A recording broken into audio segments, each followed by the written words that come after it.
Please remember to keep your phones off and stay seated during our speaker. Now, please help me enthusiastically welcome our speaker tonight, Nate.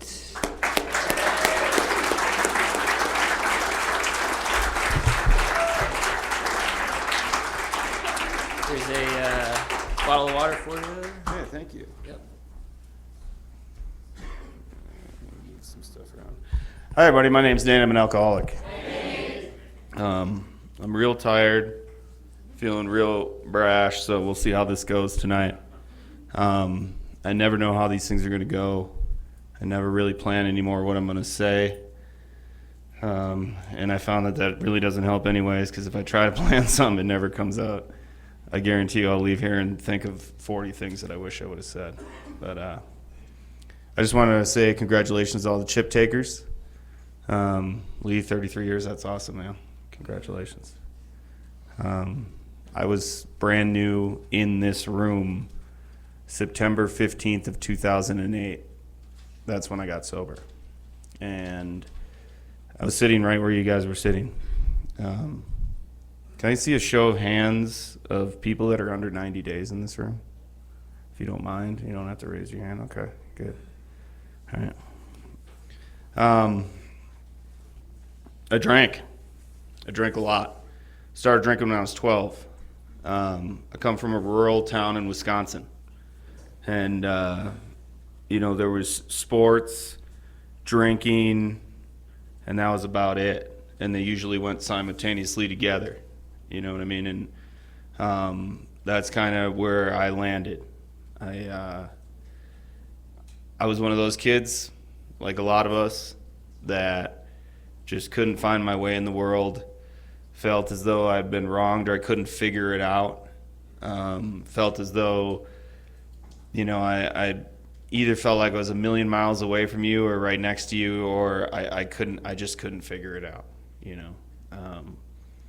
and my mom was doing everything she could to try to help me. My dad was doing everything he could to try to help me. And, their answer to that was, let's send him to a bunch of therapists, right?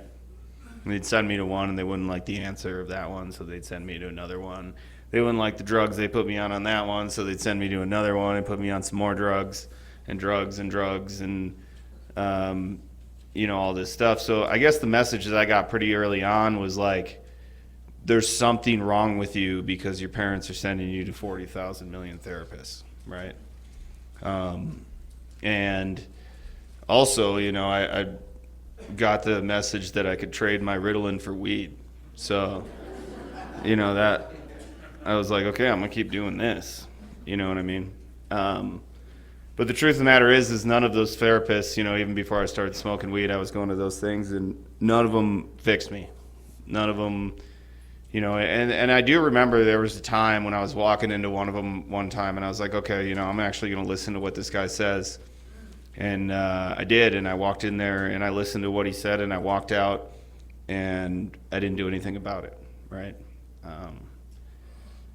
And that's the truth in here is like what I learned when I got into Alcoholics Anonymous is it's not so much about what's said at this podium.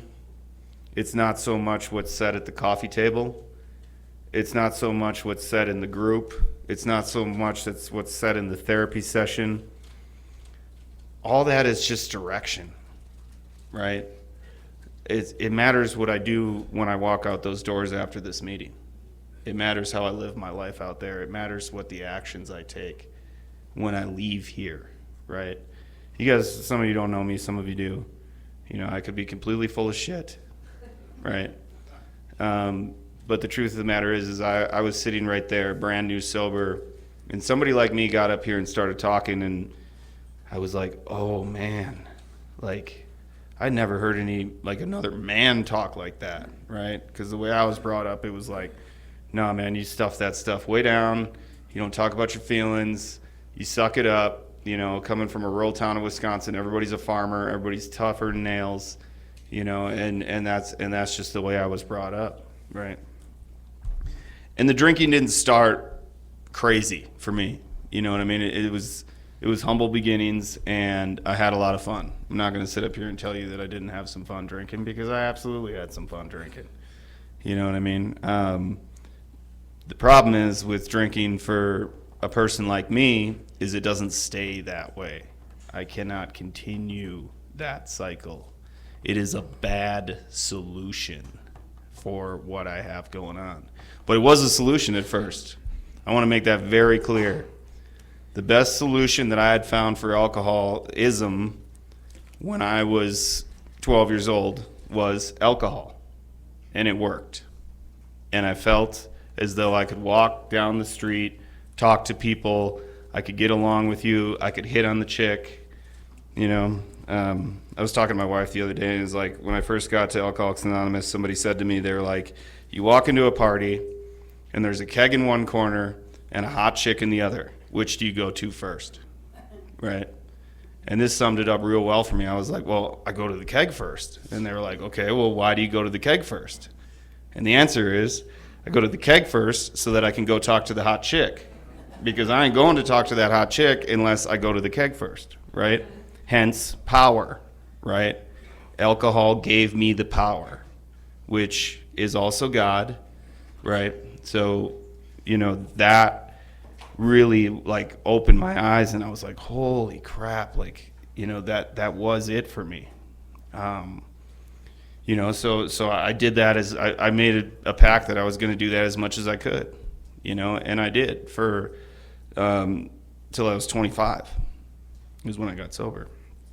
And it slowly got worse, and the condition progressed, and, you know, I'm getting in trouble in school, and I got expelled, and I could go through all this stuff and tell you guys all this crap that I did, but it's really not all that interesting. You guys all done the exact same thing, you know, DUIs, getting into fights, blah, blah, blah, you know, yeah, we get it. But yeah, so, you know, getting DUIs, going to jail, all that stuff, right?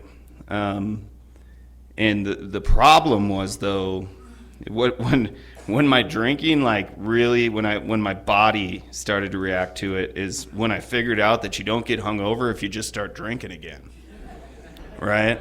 That's a problem, because now your body goes into this whole new realm of not recovering, right? So now your body's like, okay, you are just going to drink for the next 7 years. You know what I mean? Which that was like basically the case for me. You know, if my eyes were open, I was drinking cheap 175 pop-off vodka. And that was what I drank, you know. And, you know, truth becomes untruth, lies, you know, all the things that we continue to do that we want to do to get loaded on a continual basis. You know what I mean? I would tell every lie there is, and I'd look you straight in the face, and I'd almost believe it. You know what I mean? And you guys know how it goes. It's like almost a full-time job just keeping your lies straight with all the people in your life. You know what I mean? And I started to get real sick when I wasn't drinking. If it became a period of time where I wasn't drinking, I'd shake real bad. You know, that's how it started. Then, you know, I'd throw up, you know, uncontrolled diarrhea. I know that's awesome. You know, diarrhea thrown up at the same time, you know, and then you get this feeling in your chest that is like the worst feeling in the world, and you feel like you're sick and dying. That is like withdrawal from alcohol. You know what I mean? And and I knew the only solution. And at this point in time, you would have told me I was an alcoholic. I would have told you, absolutely. Am I doing anything about it? No, I'm not. You know. So, you know, I was at a bar one night, and I took this hostage. And I'd say that about the women that were in my life previously to me getting sober, because that's what I did. I took hostages. It wasn't about you, or, you know, what you wanted in life, or, you know, any of your dreams or aspirations. It was really all about my selfishness and self-centeredness to need somebody to be there, right? And I would say, and I would manipulate, and I would do all these things to keep you there, because I needed your house, or I needed your money, or I needed, you know, a place to stay, or whatever it would be, you know what I mean? And a lot of time I just wanted your company, right? Because misery loves company. And I tell you what, I made those women pretty miserable. So, anyways, I started getting to the end point of my drinking where, you know, I was extremely ill if I wasn't drinking, and I'd get incarcerated and stuff, and that was about the only time that I would ever stop drinking. And those first few days of incarceration were absolute hell.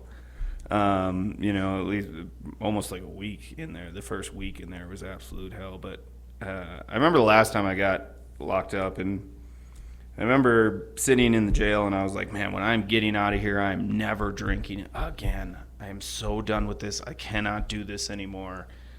I hate myself. I hate everything about it. And I literally got picked up at jail by some friends, and we went directly to the liquor store. That was what it was like for me at the end.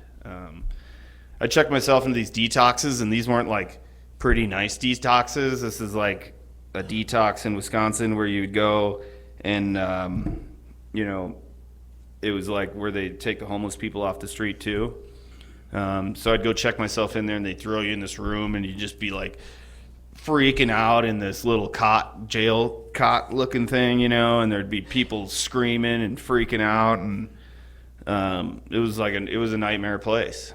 And I just remember every time I'd go in there, because I would get so, here's what would happen is I would get so sick, I would either like pass out too long, or my blood alcohol level would dip too low, and the 80 proof vodka wouldn't even stay down in my stomach. So, you know, I would drink this vodka, and I'd throw it back up in the cup, I remember, and then I'd just throw the cup back down again after I threw it up, because I was like trying to get this vodka down so that I wouldn't be sick anymore. Well, the problem is sometimes I couldn't even get the vodka to stay down. So, you know, I would end up being like, all right, well, I'm in a seizure, you know, and I'd be like, all right, enough is enough. So, you know, I'd go check myself into Trillian, it was called, I remember. And I'd check myself in Trillian, and then I'd swear off alcohol forever, and I'd get out. And I remember the thing that they would do to see if you were ready to be discharged yet was they'd make you stick out your tongue. And if your tongue wasn't shaking, they'd let you go home. And that's the kind of like detox it was. You know, you won't find those anymore today. It's too bad. I wish I could go to some. Although I hear there's one down in Phoenix that I've always wanted to go to that's sort of like that. But so, you know, I'd get out, I'd drink again, get out, drink again, get out, drink again. You know, and at the end I was in this little efficiency type apartment thing, and I was, you know, drinking a handle of vodka a day, and, you know, I wasn't eating anything. I was weighing about, you know, 120, and I just was yellow, liver, you know, all that stuff that happens. I remember looking in the mirror, and the whites of my eyes were like really yellow, and I had like a yellowish hue to my skin, and I just remember thinking like, this is it, you know what I mean? There ain't no brakes on this train. So what ended up happening though is every once in a while I'd try to quit drinking myself on my couch just to get past that stage so I could drink again, because I would like get to the point where I couldn't keep booze down. But if I stayed sober, I shouldn't say sober, if I stayed dry for just long enough, I would get just a little bit better so I could keep the vodka down. Well, in one of these things that I did, I fell into something that I now know is an alcohol psychosis. And basically I had a mental snap, and I was like walking around Madison half naked. The top half was or the bottom half was still covered, so that's good. But I was walking around, and I remember I was like, I remember a little tiny part of it, and I was like digging in the dumpster looking for my keys, and these cops showed up. And they were like, hey, you know, what's going on? And I was like, I lost my keys. My apartment's right there. I can't get back into my apartment complex, blah, blah, blah. I don't have a wallet. I don't got nothing on me. And they're like, well, what's going on with you, man? I was like, and I just told them, I said, man, I'm a real bad alcoholic, and I'm in a severe DT right now, and I need some help. you know? And so it's funny, they threw me in the back of the cop car, and I don't really know where we're going, and sure as shit, we pull up right in front of Trillian. And I'm like, all right, here we go again, you know? So I've become the Trillian guy now, and I'm walking in, and I don't know if like I can't remember his name for the life of me, but the guy at the front desk knew me because I'd been in there so many times.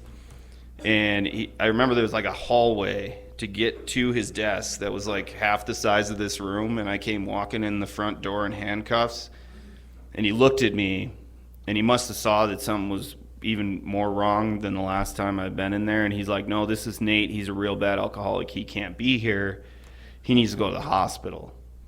So they, you know, put me out on the bench. There's a little picnic table outside, and call the paramedics, and they show up, and they uncuff me and throw me on the gurney. And last thing I remember is seeing the emergency room sign, and I have another seizure.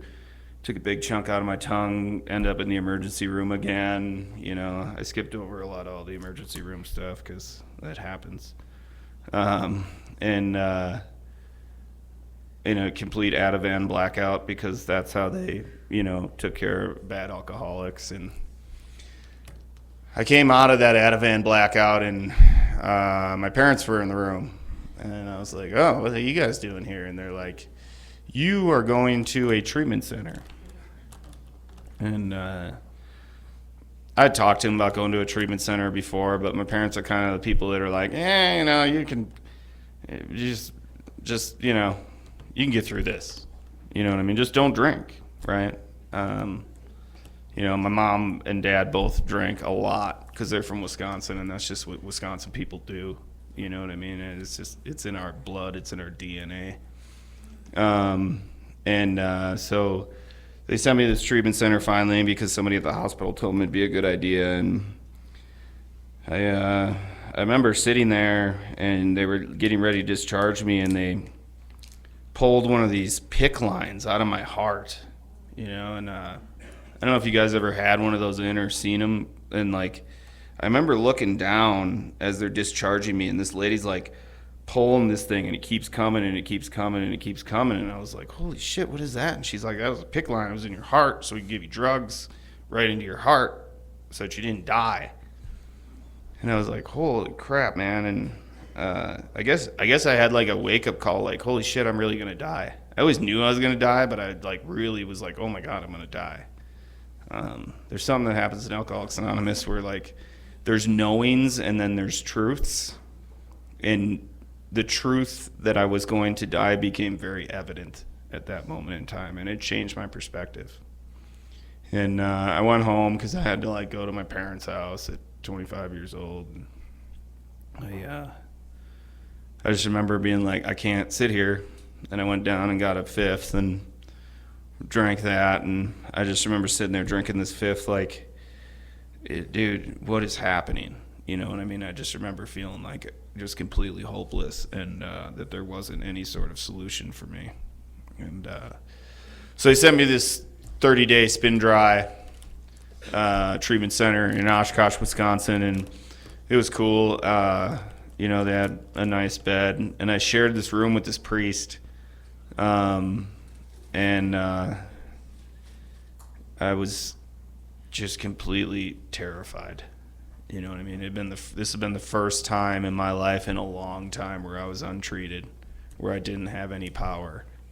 And you know, the truth of the matter is, though, that like towards the end, alcohol had stopped working for me the way that it was. It's almost like your best friend leaving you. You know what I mean? Because I was just feeding the beast to get back to zero. Like I wasn't. It was just. It wasn't fun anymore. There was no party. You know, I wasn't enjoying myself.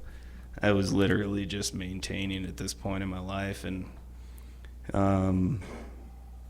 so I was pretty broken and ready. And I remember just going to this 30-day treatment center and just being terrified, and I didn't want to talk to anybody. And we played volleyball and we ate food. I had the worst damn heartburn I ever had in my life, and the one thing sticks out for me from being in there. I don't remember any of the therapy sessions. I don't remember any of the one-on-one sessions. I don't remember any of that. The only thing I remember is I was walking. They had this little fireplace in this place, and I walked by it, and I was like, something just said, you can't do this by yourself. I don't know if I'd heard that somewhere before, if that was like some sort of divine intuition or whatever, but I listened to that for whatever reason. And I had a hinkling that there might be a solution, right? So they were like, you need to call this dude in Prescott, Arizona. And I called up this dude, and is like this crazy ass dude on the other end of the line, like screaming at me, telling me all kinds of stuff about alcoholism and things that like were just not. I can't understand it. You know what I mean? I can't. And he's like, all right, well, just come on out, get a plane. You know, and I was like, all right. You know, I didn't know what the hell I was going to. I didn't know if I was going to another treatment center. Like, I really thought I was going to show up and it was going to be like, you know, doctors or something or whatever. And it was this halfway house. And the guy who ran this halfway house was a long-term member of Alcoholics Anonymous at the time. I think he had 33 years like Lee did. And he's still my sponsor to this day. I got there, and that is where recovery began for me when I showed up here to you guys. Recovery began for me there. And September 15th is the day that I actually walked in there, because I took some drugs in between. And but the day that I walked into that halfway house, and they presented me with principles, and they talked to me a lot about those things on the wall to your right.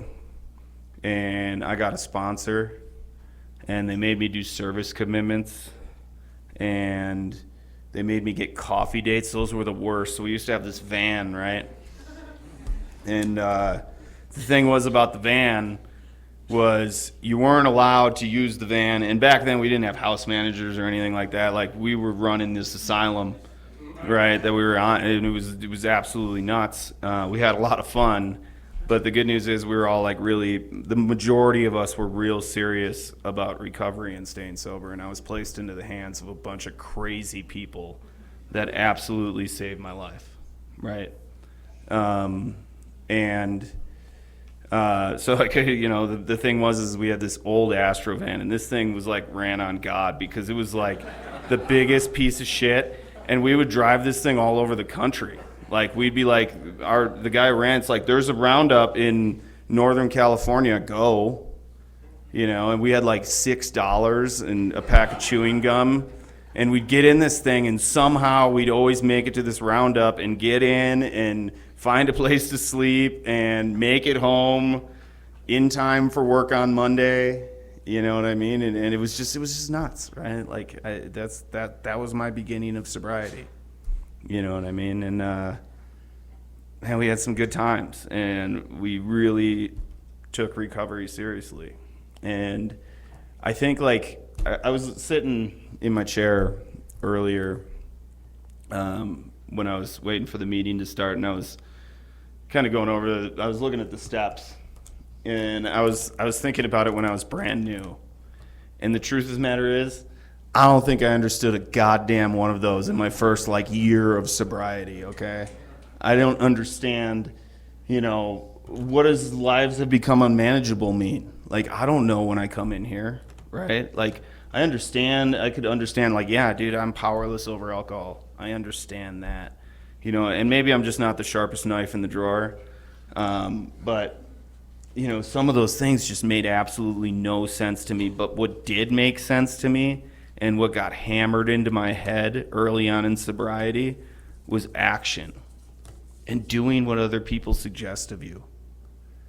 And when I did that, when I got the service commitments, you know, I had service commitments at Rarely. You know, I have service commitments at Prescott Group, service commitments here, service commitments there, right? And I'm not turning down an AA request. And, you know, when I got a little money and got myself a car, you know, I was picking up all the guys at the halfway house that I graduated out of, and I was taking them to meetings every night. And, you know, I'd take them out to dinner after the meeting, and, you know, I'd buy them some pancakes or something, for like $3, even though I was poor as shit too. But the whole thing is because that's what, worked for me. And as a result, slowly but surely, these things on the wall started making sense to me, not because I did them, but because I was taking you through them, right? And you learn pretty quick when you teach something how it works, right? It's one of the there's like an actual like thing to that. You retain something like far more. It's like a percentage. I don't know it, but it's if you're teaching it versus saying it, reading it, all these things. So I started sponsoring all these guys, just doing AA, just still going all those roundups and stuff, working at a car wash, just barely getting by, but living the dream. You know what I mean? And I got my life back. And I'm just so incredibly stoked on Alcoholics Anonymous. I'm just becoming a nuisance with it. You know what I mean? Like, I didn't know any better at the time, I probably would have been walking around grocery stores, like hitting people over the head with big books who are grabbing liquor. That's how much admiration I have for this program, and I still do have that admiration for this program. I met a girl in AA. She was working at the same car wash as me. She had like 6 months sober. I had like 10 months sober, and you know how that goes, right? The good news is, for a while it went pretty well. She was real serious about AA. I was real serious about AA. We had a host of AA friends, big group of friends, and we were all kind of doing this thing together, and we were both sponsoring a ton of people, and we got married and had kids and got a house and got careers and,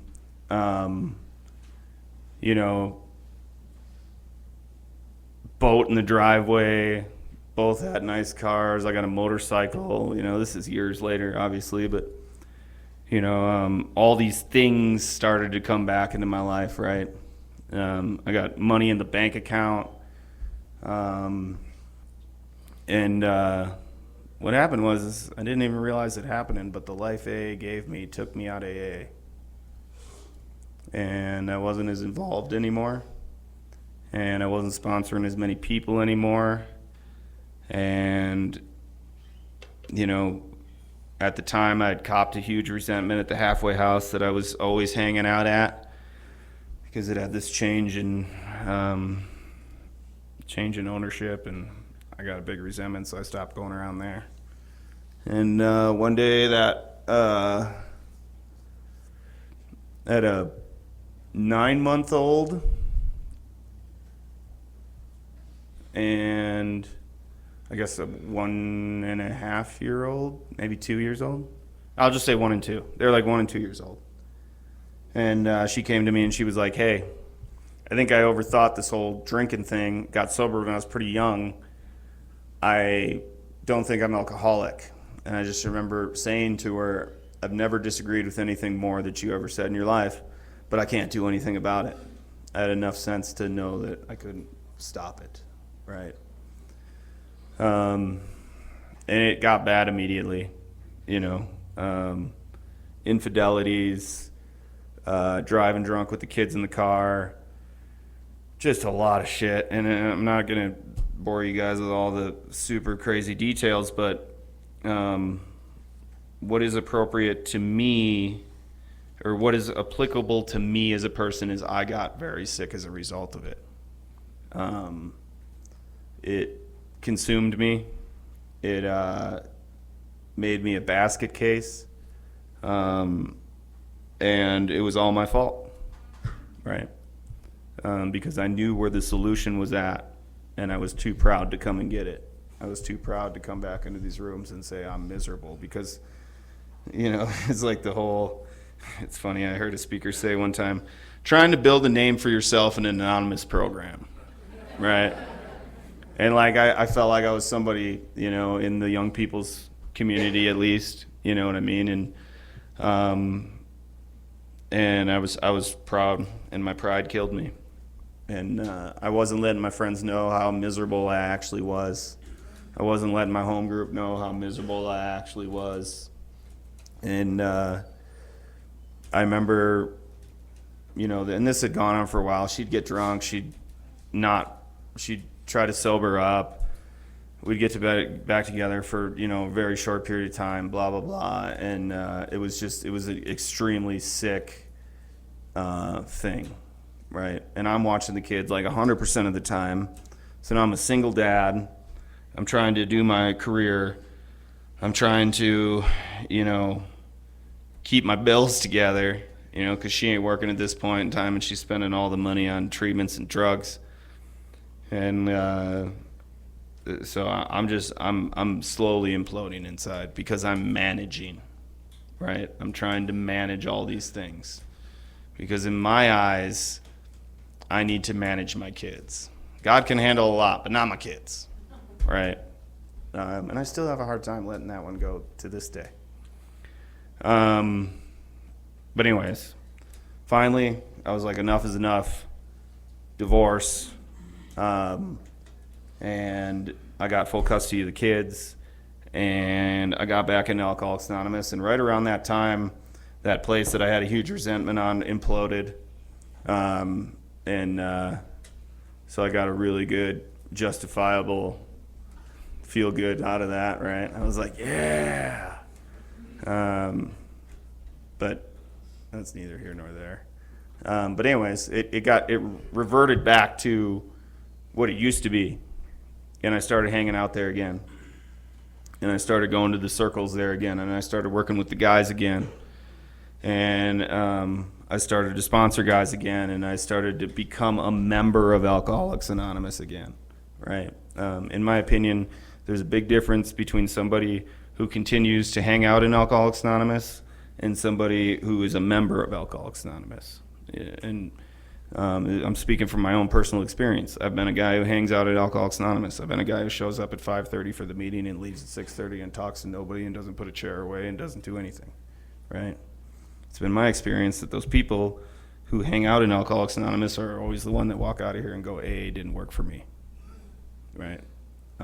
Because it's my experience after being around AA for 13 years that the members, the people who are doing the footwork in the room, get to stay and get to live these big, huge, awesome lives.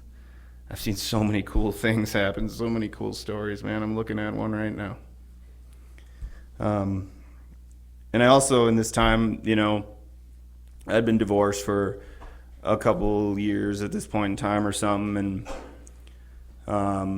you know, at least separated for like 3, and I was like, all right, you know, maybe it's time to start dating. So I tried the whole Tinder thing, and that sucked.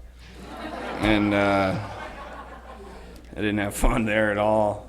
And, you know, I just remember being out on a date, and I was like, and I was going to try to do the Tinder thing, like, not like it's designed to do, you know what I mean? I was going to try to actually be like a stand-up guy and, like, you know, go. And I just remember sitting down at this date, and this chick's like, yeah, so I just got out of jail for my 3rd DUI. And I'm like, okay. All right. But who am I to judge? I got 3 DUIs myself. But I saw this girl, and I liked her, and I asked her out, and she was kind of seeing somebody at the time, said, I'll get back to you, and she did. And she ended up being one of the best things that ever happened to me.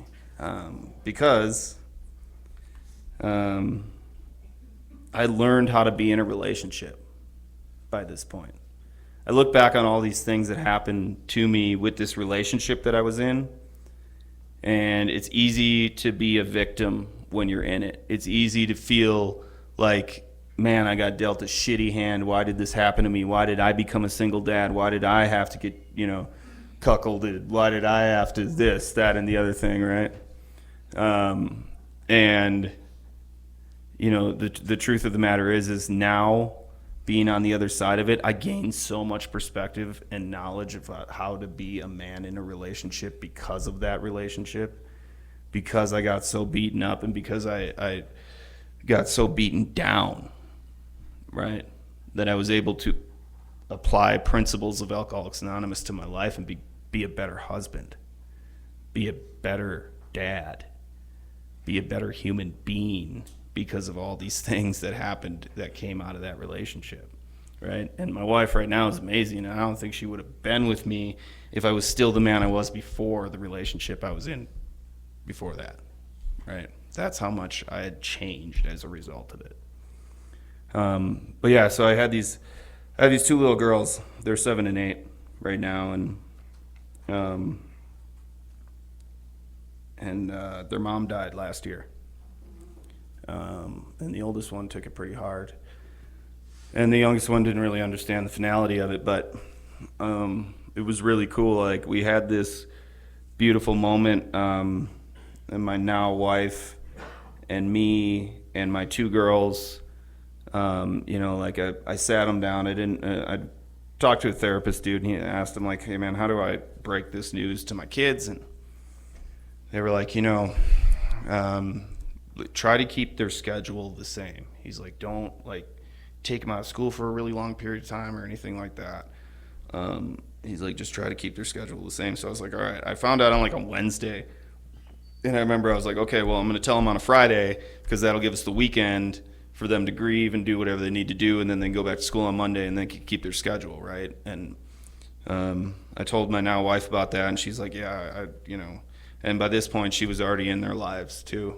And we all got to sit down and tell my kids that their mom died. And there was crying, and there was hugging, and there was anger, sadness, all these things. And I just remember kind of feeling like an out-of-body experience, like looking down at this situation and just thinking like, this is like somewhat beautiful, right? I just remember thinking like, this is how real people, I'm like, I'm a real person now, like in this shitty situation. I'm like, wow, this is how real people process things healthy, right?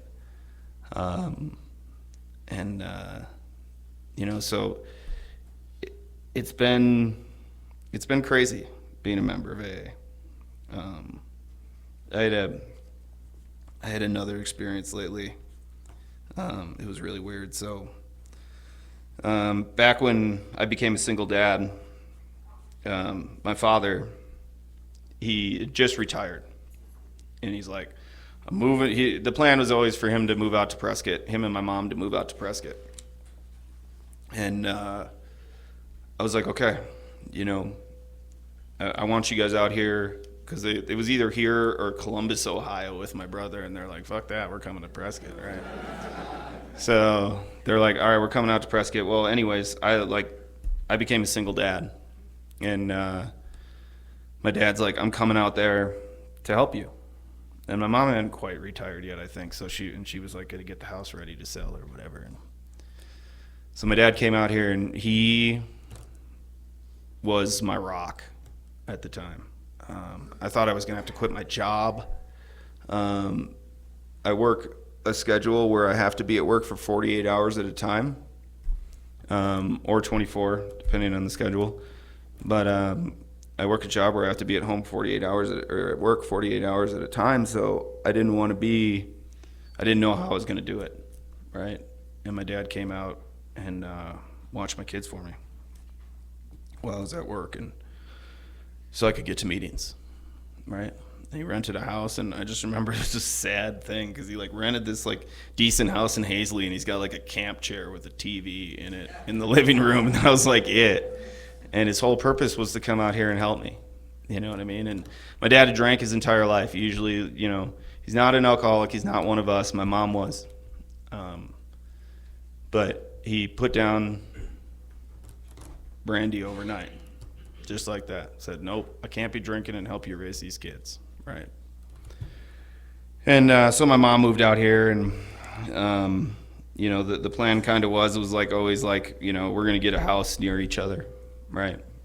And some things happened, markets went crazy, all this stuff, but just recently in the last year, my mom got diagnosed with bone cancer, osteosarcoma. And I asked my parents, I said, what do you guys want to do? Like, do you want to go into a home when you die? Do you want to, like, die with us? Do you want to, do whatever? And my parents both said, I want to die with you guys. So we ended up getting this, like, really awesome house that, like, has an apartment downstairs and, like, a whole big living room thing. And so I was able to move my parents in there and have my mom on hospice in my house. And that was different, man. Like, I'm so used to helping people survive, and I was helping somebody die. And it was hard, and it was like, and if you know my mom, she's difficult, and she's even more difficult when she's got cancer and sick. And I just got to be the son that I never was to her. You know what I mean? I got to do a lot of things for her that I never thought I was going to do. And I got to hold her hand till the very end. We all did. We all got to be around her. And now, and she died like 2 months ago, something like that. And now I got my dad living with me. You know what I mean? And it's awesome because my dad came to me and he goes, you know what, Nate? He goes, he's like, I got to tell you something embarrassed. He's like, I don't know how to do bank accounts. I don't know how to do taxes. He's like, I don't know, because he just worked his entire life and my mom handled all that shit for him. So he didn't, and he came to me, he's like, I don't know how to do any of this stuff. And I said, Dad, I'll help you. And I got a great relationship with my dad today. He's like my best friend, and that's a long ways from where I was. And I owe it all to Alcoholics Anonymous. I owe it all to the action. I owe it all to putting one foot in front of the other. I got no problem. I'm not a lazy guy at all. You can ask my wife. I'm like bouncing around the house. I got this nice recliner. I sit in it for like 15 minutes a day.